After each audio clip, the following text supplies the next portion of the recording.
And my biggest takeaway there is resiliency and grit is going to get you, you're going to go far with that.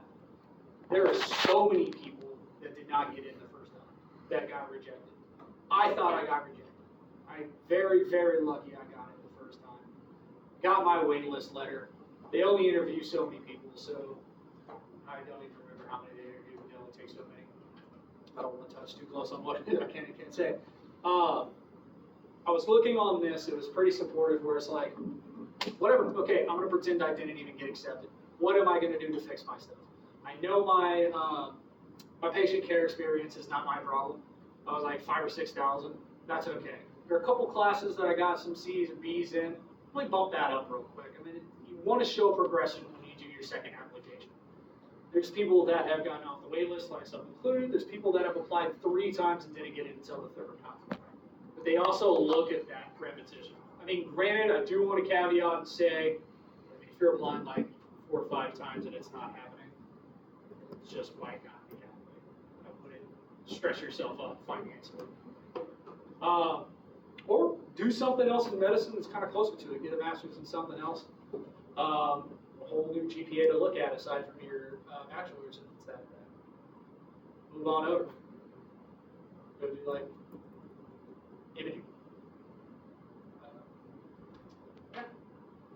Last thing I have for PA is, like I was saying, you really want to look at the schools you're going to apply to. You want to be pretty familiar with the requirements and what it was like the year before, but you're going to get the dreaded interviews, and they are rough. I cannot talk about anything about interviews. One, I only got accepted into 1 school, so it wasn't one interview. But there are open houses that all the universities have. So look at that. Just go for open house for a PA program for whatever school you're applying to, and it'll show you when they're coming up. Or if it's already passed and maybe it's the year after. I don't actually know how many times a year they do them. But the faculty and staff of that program will be there to talk to you. So if you have questions about their interview process, they're able to answer. And they can give you an idea of what we're looking for. If you want to jump off and go first on that one, and I'll come back. We still need to talk about soft skills. I think that wraps us up. Soft skills. Interpersonal communication is probably the most important soft skill you can have as somebody going into healthcare. It kind of goes back to what I was saying a minute ago about you got those providers, those doctors, those whoever that are really great. They have excellent bedside manner. They explain things really well. They're patient. They take their time with you. And then you have the ones that are absolute crap and don't do any of those things. So definitely being able to talk to somebody. You don't have to make small talk with them necessarily. I'm terrible at that. But being able to sit down and say, hey, what are you here for? These are the problems. How can I help you? And get through all of those things. Being able to communicate is just hands down the most important skill you can have. Mine, that was really important. I think it's pretty important in the interview standpoint as well, is owning everything about yourself. I was actually talking with Carl about this last night. We were trying to discuss what we were going to talk about coming up here and presenting today. But the biggest one is like, we all have weaknesses. Don't be that person that's like, my biggest weakness is I try too hard or I care too much or anything like that. If you don't know what your weakness is, ask your best friend. I'm sure they know. And own it. Like, talk about how you're trying to improve it, how you're constantly trying to make yourself better. And adapt that lifestyle. That's going to help you as far as your GPA goes. That's going to help you if you have to do a second round or anything like that, or while you're progressing. Think about what can I do more today than I did yesterday, and what can I do more tomorrow. That's going to help you get to where I want to go. Do the shadowing hours if you have the opportunity. Get yourself a certification so you can start getting patient care experience. See if you can network out and try to meet other physicians or mid-levels that can write you a letter of recommendation. And networking, owning yourself, and just resilience are what I would say are my biggest. I guess we call them soft skills. That's it. So time is money. Which one's the fastest route? That's a hard question. It's faster for you if you're a nurse, obviously, It's also the easiest route. but Well, I guess not necessarily. So nursing school can be pretty difficult to get into. nursing school is pretty difficult to get into. So You gotta do all the work. for him, he had to get his bachelor's degree before he could apply, which you need that for nursing as well, but it's a little easier to do it for nursing. So bachelor's degree and then 2.5 years of PA school. I worked as a nurse for 7 years before I decided to go back to school. So I got my associate's degree in 2017, waited a year, finished my bachelor's, which only took me a semester because it's a handful of classes. It's the difference between an associate's degree in nursing and a bachelor's degree. So I finished that in a semester and then worked for the next 6 years, and then I'm just in my first semester of grad school right now. So it can take as long as you want it to, but it can also go as fast as you want it to.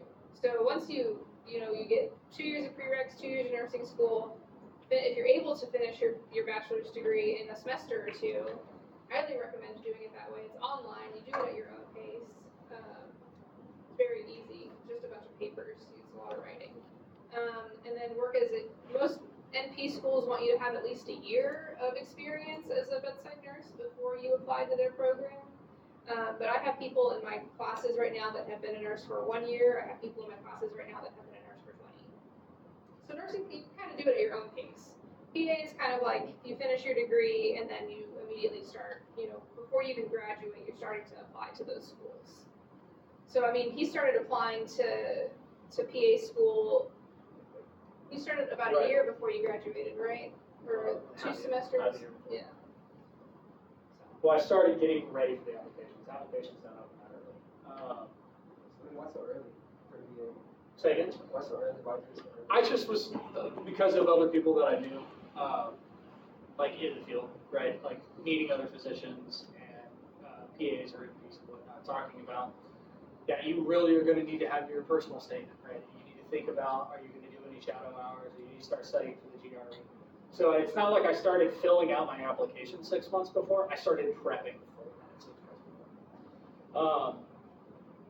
Biggest thing as far as time goes, I think they really need it, to be honest, between nurse practitioner and PA. If you're just like, if we're talking about how long does it take if we're doing it straight through, 4 years, 2.5, 6.5 years for PA.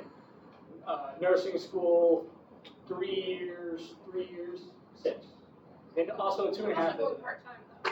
So if you Right. go full-time, then Could be a little different. Depends, mine too. They roughly even out. Also, some programs are longer than. I think the biggest thing you want to look at is what do you want to do as a mid-level.